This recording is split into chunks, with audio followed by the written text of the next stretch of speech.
ilusión desde el balcón de los cielos con su mano. Buscando aire fresco, quédate en la charla. Nos quedamos en la charla y estamos con nuestro espacio de estudiantes de sala de redacción. Estamos con Joaquín Luscanov. Sí, así es. Que él es estudiante de sala de la mañana. Periodista de sala. Eso todo el tiempo nos autocorregían. Exacto. Y ahora como tutores seguimos. Nosotros damos el consejo y no lo aplicamos. Es el famoso haz lo que yo digo y no lo que yo hago. Es tipo, todo el tiempo nos pasa. Periodista de sala de redacción que estuvo cubriendo los restos socios que se encontraron en el batallón 14. Bueno, pero contamos un poco tu edad, departamento, estudio, trabajo. ¿Cómo andás, Joaquín? Bueno, primero bienvenido. Muchas gracias por recibirme. Bueno, mi nombre ya está, Joaquín Luscanov.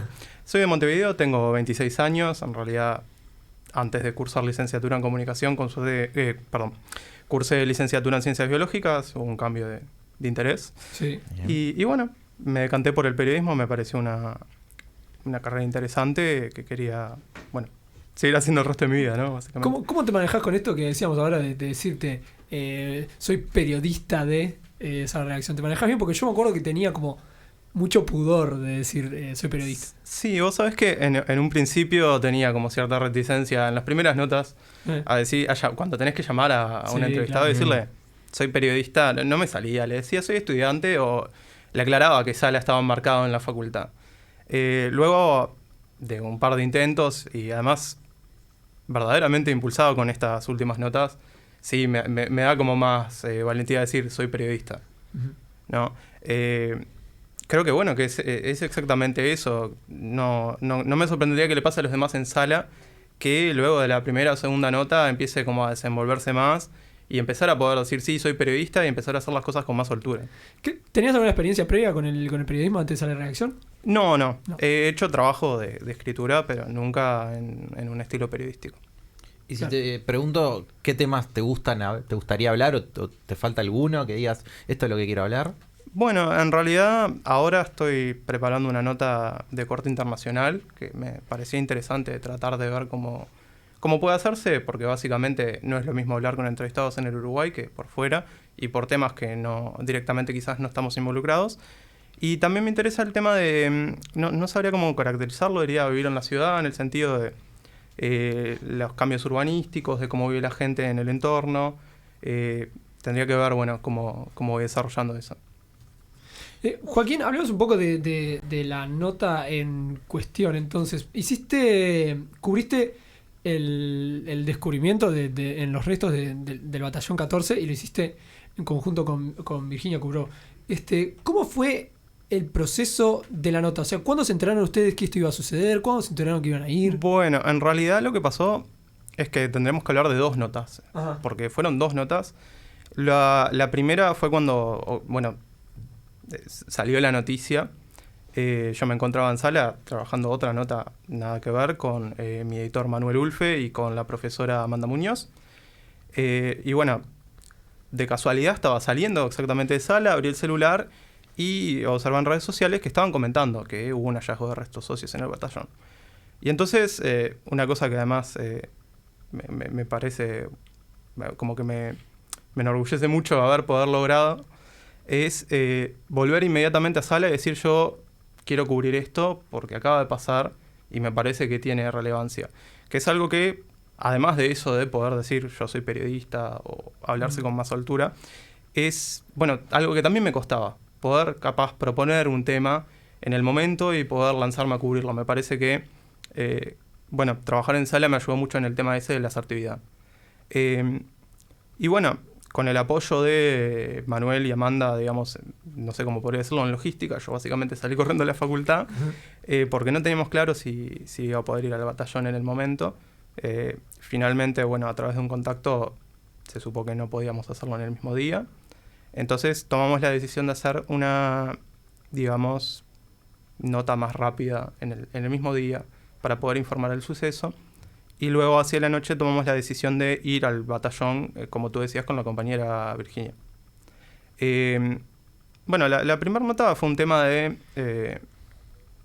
hacer como un trabajo exploratorio de los sucesos que ocurrieron La primera nota, que es la que se titula Sobrevivientes que se sienten volver. Sí. Si no estoy mal. Bien. Sí, básicamente Sí. Lo que hice fue un trabajo más exploratorio de todo lo que ocurrió en el batallón y lo que se presume, con lo que puede estar vinculado al batallón, con los hallazgos de Ricardo Blanco Valiente, y Julio Castro.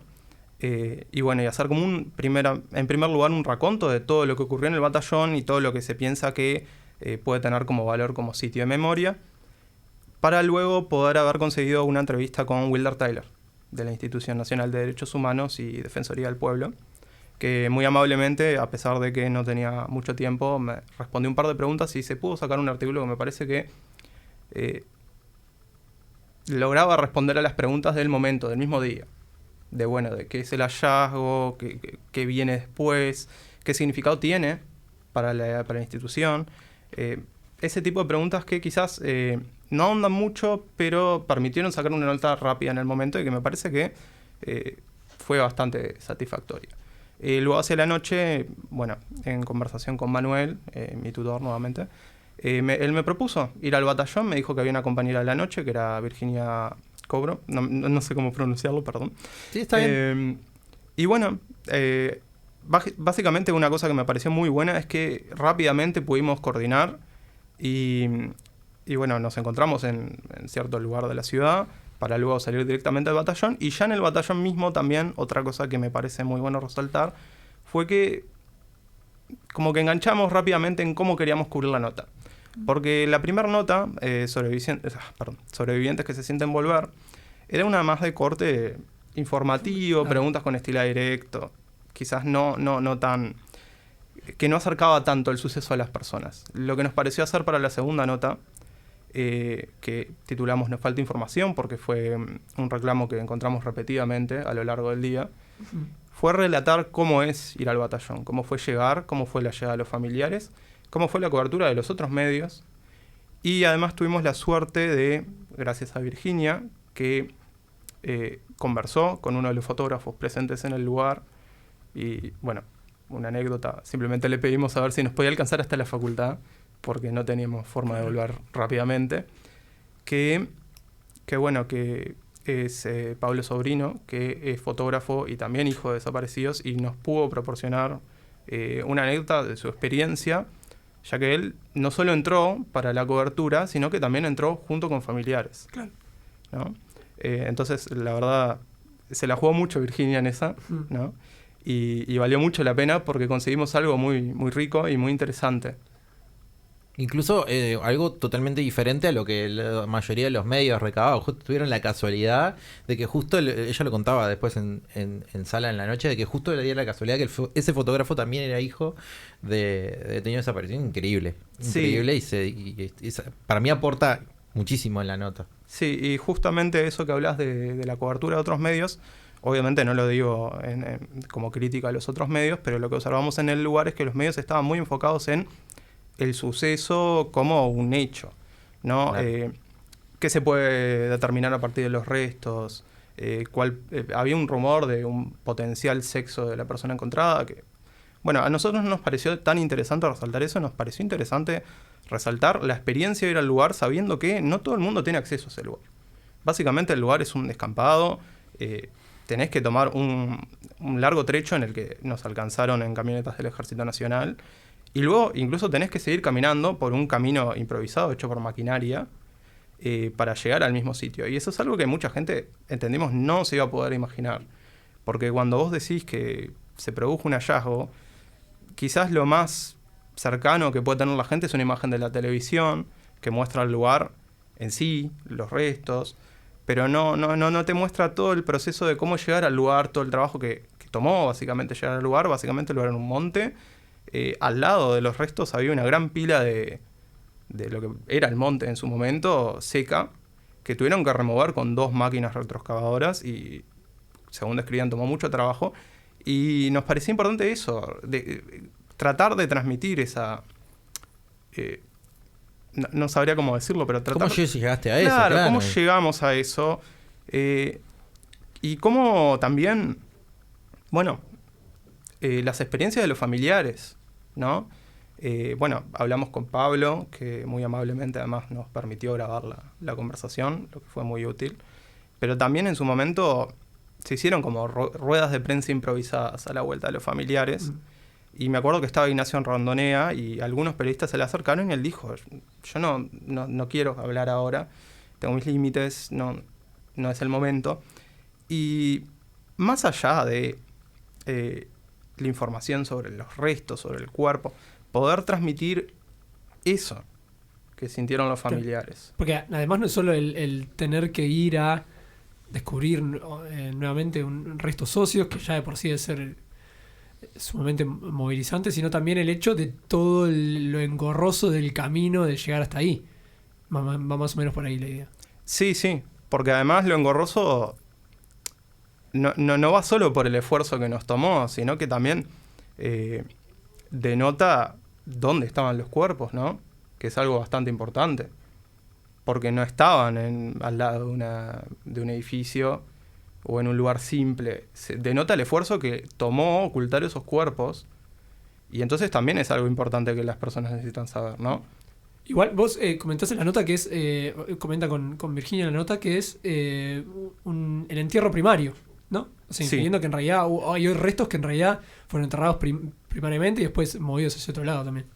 Sí, bueno, en la primera nota que yo publiqué Sin Virginia en su momento, yo recogía dichos de una persona que en ese entonces dirigía el equipo del grupo de investigadores antropólogos forenses, creo que se llamaba José López Más, y él tenía ciertas teorías sobre la llamada Operación Zanahoria con la remoción de cuerpos, y bueno, y en realidad exactamente este hallazgo es uno de tipo primario, lo que significa que el cuerpo no fue removido, fue enterrado en el momento. También algo bastante importante fue que fue enterrado a muy baja profundidad, porque como lo describía la antropóloga Alicia Luisardo, básicamente el suelo es roca en ese lugar. Entonces, básicamente tomaron el camino fácil, podría decirse, lo enterraron directamente no recuerdo cuántos metros eran, pero eran no más de 15 metros. Bien. Entonces también, eso también tiene cierto valor informativo en relación a también la nota anterior que mencionaba la supuesta Operación Zanahoria, porque demuestra que igual, aún así, haya pasado o no, porque también eso se teoriza, no es un hecho confirmado, que hay cuerpos y que vale la pena seguir buscando, porque, aparecieron 3 cuerpos ya en ese sitio.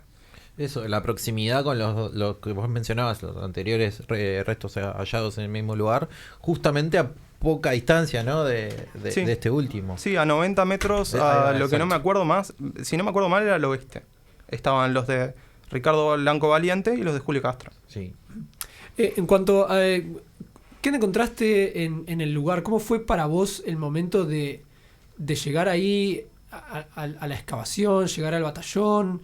Imagino una experiencia que se presta para ser muy removedora. ¿Vos sentiste algo en especial? ¿Sentiste algún tipo de nervio o lo tomaste como una nota más? Yo no sabría cómo decirlo. Yo me sentía nervioso, pero también yo creo que, en un esfuerzo intenté remover esos nervios y tratar de, dedicarme a poder transmitir lo que pasó lo mejor posible, junto con mi compañera. Me parece que hicimos una buena labor de no tratar de dejarnos llevar por los nervios y tratar de, en ese juego que decíamos de decir soy periodista, de que nos encontrábamos alrededor de muchos periodistas, de cámaras de TV, de conductores de TV, de periodistas de radio, de fotógrafos, de fotoperiodistas, de poder tratar de sacarse esos nervios de encima y tratar de dedicarse a la tarea de transmitir lo mejor posible, ¿no? Y me parece que lo logramos de buena manera. Me parece que si bien llegamos con ciertos nervios en el inicio, en la primera hora, y estábamos, ¿dónde nos ponemos? ¿Cómo hacemos? Hay mucha gente, mucho periodista, no sabemos qué hacer. Rápidamente pudimos tomar control de la situación, digamos, y dedicarnos a el trabajo en sí. Obviamente sí, yo en su momento pensaba, es muy bizarro estábamos muy cerca de restos humanos de una persona que estaba enterrada a 10 metros en la tierra, y cuando uno lo piensa, en realidad no tendría que pasar eso con ninguna persona, a menos que muera de causa natural y así lo desee y lo entierra su familia. Pero eso es una persona que habían enterrado en el momento, que era víctima de, bueno, la represión estatal, ¿no? Y que, bueno, que no tendría que haber terminado ahí esa persona, ¿no? Entonces es un sentimiento muy raro. En el momento capaz que no lo procesás tanto porque estás muy en la corrida de, bueno, vamos a ver qué dice la antropóloga, vamos a sacar una foto, vamos a hacer tal cosa. Pero te queda eso. Decís, no, en realidad, idealmente yo no tendría que estar cubriendo esto, ¿no? Sí, claro. ¿Y cómo fue vos contás un poco igual de tú cómo te relacionaste con ella, con Virginia, ¿no? Sobre el final, que bueno, que encontraron ese último testimonio, pero ¿cómo viviste con ella el proceso de acompañarse, digamos? No, yo creo que en realidad, por suerte, y como además nos notaban Amanda y Betania, que también es la profesora de la noche, que bueno, muchas gracias porque nos ayudó mucho con el trabajo de la edición de la segunda nota. Enganchamos básicamente casi que enseguida. Básicamente al llegar estábamos casi que de acuerdo que queríamos hacer una crónica bueno, del relato de cómo se llegara al lugar y bueno, no abocarse a otra cosa. Rápidamente pudimos, en el momento que no se conseguían entrevistas aún porque habían entrado recién los familiares y bueno, había que esperar, pudimos esbozar una primera parte del artículo que no es muy diferente a la que está en el artículo ahora publicado en Sala de Redacción. Y bueno, y logramos volver y trabajar juntos por un par de horas y verdaderamente no tuvimos en ningún momento algún problema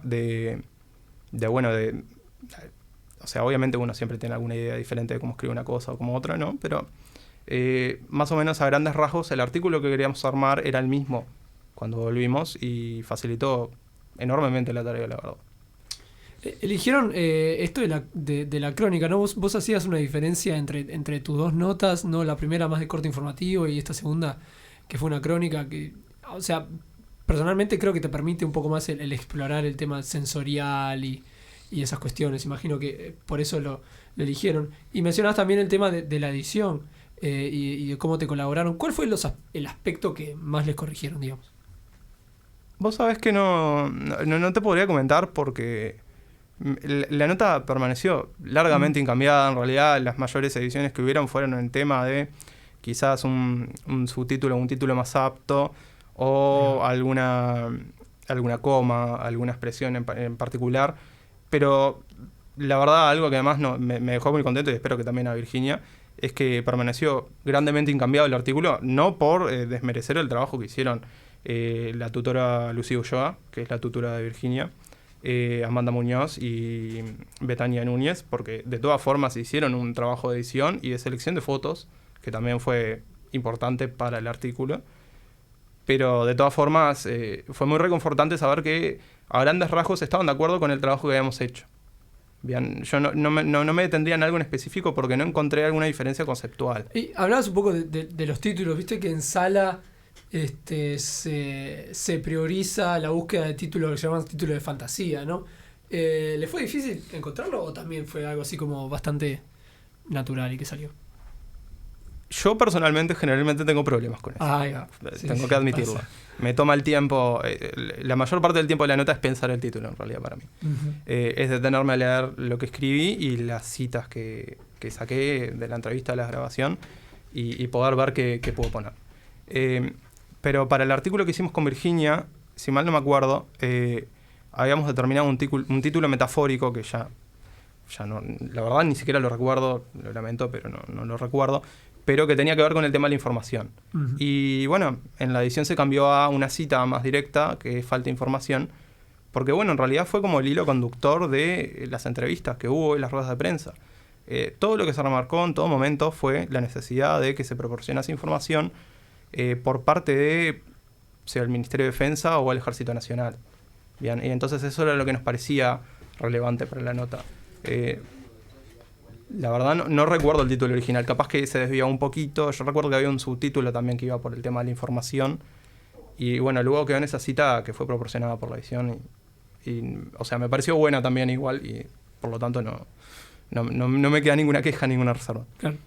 ¿Y crees que hay alguna información que te haya quedado ahí como pendiente, como esto hubiera estado bueno agregarlo, pero capaz que no aportaba tanto?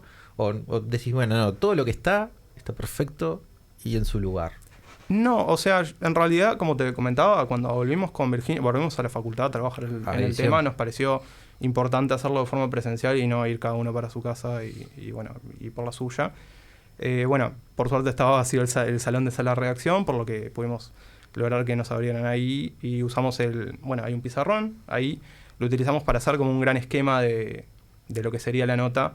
Lo dividimos en 3 o 4 subsecciones que tenían que ver con, bueno, una introducción más de lo que comentabas, de lo sensorial, bueno, notamos, por ejemplo, que había un gran olor a tierra mojada, o que estaba nublado y justo estaba saliendo el sol, entonces tenían como un significado simbólico para nosotros, porque, bueno, una excavación, olor a tierra mojada, que en realidad era por la lluvia, no tenía nada que ver, pero como que magnificaba todo, ¿no? Claro. Y bueno, en realidad... Perdón, me bloqueé un poquito. Espera, ¿me puedes decir la pregunta de nuevo? Así reviento. Si crees que te había quedado algo, contabas que habían dividido en subsecciones y cómo manejaban la información. Sí. No, o sea, a grandes rasgos habíamos quedado de acuerdo en cómo queríamos organizar el artículo. Exacto. En el momento también es un tema de, bueno, la velocidad con lo que querés hacer las cosas. Entonces también sí puede pasar que después, yo qué sé, en un mes, una semana, me pongo detenidamente a leer un poco más los apuntes que me quedaron o la nota en sí y digo, en ese momento noté tal cosa y no me di cuenta. Algo que hubiera estado bueno conseguir, pero que tiene que ver, que es más allá de nosotros, es que en el lugar estaba presente el ministro de Defensa, pero no proporcionó ningún comentario. Solo estuvo ahí unos momentos, se le sacaron unas fotos y luego, bueno, le hizo un saludo a la antropóloga a cargo de la investigación y se fue. Hubiera estado interesante ver si se podía sacar algunas palabras del ministro, pero bueno, eso es más allá de nosotros, no tiene que ver con algo que sacamos y no nos olvidamos de poner o no podemos poner porque no mezclaba bien con nada. En realidad, nosotros nos propusimos incluir 3 entrevistas que nos parecían importantes, que era con la antropóloga Alicia Luisardo, sí, con Nilo Patiño de Madres y Familiares, y con, bueno, Pablo Sobrino, que, bueno, como les comentaba, nos contó su experiencia. Bien. Te hago la última. ¿Cómo tenés idea cómo sigue ahora el tema de los reconocimientos de los fósiles? ¿Pudiste reclamar algo de información en cuanto a cómo continúa el proceso ahora? Bueno, básicamente lo que habíamos recabado a partir de la rueda de prensa que dio la antropóloga a cargo, fue que se iba a hacer un trabajo de un mes para poder analizar los restos. Tenían que, bueno, en el momento no se habían extraído completamente los restos porque habían preferido dejarlos en un lugar para poder mostrárnoslos, por decirlo así, y luego iban a continuar inmediatamente con el proceso de extracción. Luego del proceso de extracción no recuerdo si la expresión era una junta médica, pero iban a establecer eso, y iban a poder, a partir de ahí, determinar qué restos podrían ser útiles para poder identificar el cuerpo.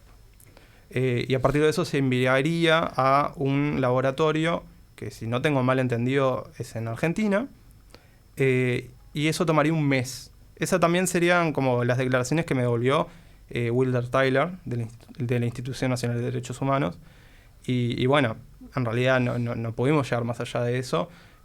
Supe que trascendió tanto en el momento que fue la entrevista como después, que los restos serían de una mujer. También, si no recuerdo mal, me pareció escuchar que podrían ser los restos de... no me sale el nombre ahora. ¿Ena Quintero? No, me sale el nombre de la hija, que es Macarena Hellman. No me sale ahora el nombre de la madre. La madre Macarena Hellman. La madre es Macarena Hellman, porque, sí, perdón, soy muy malo con los nombres. Sí supe que trascendió eso en un momento, y si no me acuerdo mal, Macarena misma hizo una entrevista, no me acuerdo si fue con TV Ciudad o con M24, no me acuerdo en este momento. He quedado un poco al tanto, pero ya no tan en plan artículo, digamos, porque me encuentro trabajando en otros artículos y no tengo tal lujo, lamentablemente. Estaría bueno igual, sí, capaz, si es posible en el futuro, si hay nuevas informaciones, poder trabajar en eso o apoyar a un compañero que quiera trabajar en eso. Sin duda. Bueno, te agradecemos.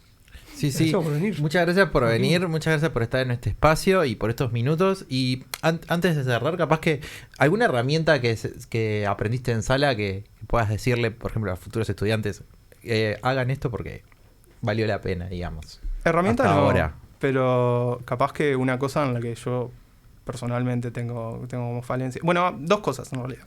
Primero, la asertividad. Me parece que es importante. Es imposible hacer el trabajo periodístico sin ser asertivo. No hay que tener miedo a que digan que no. Si te dicen que no, ya está, pasas a la siguiente fuente o pasas a la siguiente nota. Si se te cae la nota, puede pasar. También para la nota que quieras hacer. No hay que tener miedo de decir yo quiero hacer tal cosa, pero es tan complicada o es muy volada y entonces se pone difícil. No. Hay que decir, yo quiero hacer tal cosa y por ahí se va viendo.